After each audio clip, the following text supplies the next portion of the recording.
Dana bulansa girmez.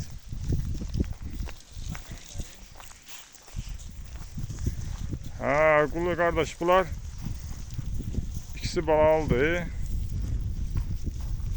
Bir daha bu keldi. Kalan da boğazlı. Bir yerden içerisinde kısır var. Kısırcığa var. Yani belenci. Tam super camışlar. Zaman hayvanlardı. Daha bu özde yelinlidir. İşte bala verir. Yani camışlara kim alsa bakın damazı saklasın. Söz yoktu yani.